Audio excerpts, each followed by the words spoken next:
What's going on, man? How's your fight week going so far? Pretty good? Oh, doing great. Yeah. Doing great. It's very nice to be here in Kansas. Yeah. Talk to me about this matchup. Chris Gutierrez, a guy that's Yeah. kind of on the rise, kind of burst into the rankings with a win over your ex-opponent, Frankie Edgar. What are you expecting out of him on Saturday? Yeah, no, for sure. Another big fight for me. Another big athlete. He's a upcoming fighter, like you said. Fights very strategic, and it's gonna be a great match. I feel that I'm coming to this match with a lot of big bouts under my resume, fighting a lot of former champions, it's, and I feel that I'm definitely the stronger, guy coming to this bout, and I can't wait. What'd you think of his performance against Frankie? It was kind of like short, there was a quick bout, there was a quick finish, but he did a great job. The last time we saw you compete was in July, and obviously kind of an unfortunate ending to your fight. I guess mentally, physically, how long did it take you to kind of recover from that eye poke? It took me completely 2 months to be able to train 100% again. Um, it was kind of like in the injury that it, it doesn't it doesn't seem to aggravate for the people outside, but you being there and literally not be able to see is something kind of worrying. But you know, thankfully everything went good, and I was training hard 2 months after that. Training a little before that, but like sparring everything 2 months after that, and took some time too. I was getting ready for my next bout.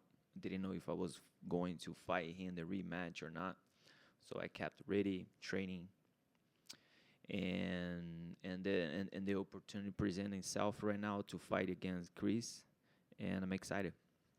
And I guess how frustrating of a situation was that? Because on one hand, you're dealing with an injury, but then you got your opponent saying that he doesn't think he actually poked you, and you're getting people messaging you nasty things. So was that a difficult thing mentally to deal with as well? No, really, it could be if you let that affect, your yourself.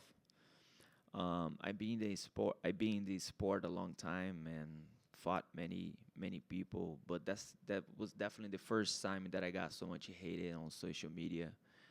But it's also what he present himself, that kind of all the stuff that he does on social media, kind of like you get a follower for that, and to see that, it made me realize that a lot of this young generation, let's see, they kind of that kind of like a hateful thing and the trash talk and things like that.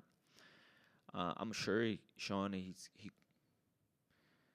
I don't know him in a personal level, but it says a lot, when a person apologizes you in the octagon for poking you in the eye. So it was something that he was aware of. But then, on the other hand, he goes and makes fun of that situation itself. Um, I came from a generation, the sport that we fight for the honor, and not much for the crowd, not much for um, you know that situation that you make fun of people, even though that he's aware that he hurt me, and goes behind besides that and makes fun just to get it, like, your followers, and like laugh and make fun of. So it was it was it was shady. And hearing you say that, I mean, sitting here today, like, do you still have some bad feelings towards Sean? Has it kind of, mentally left your brain, or kind of how do you feel about him? No, I don't have any bad feelings. It is what it is.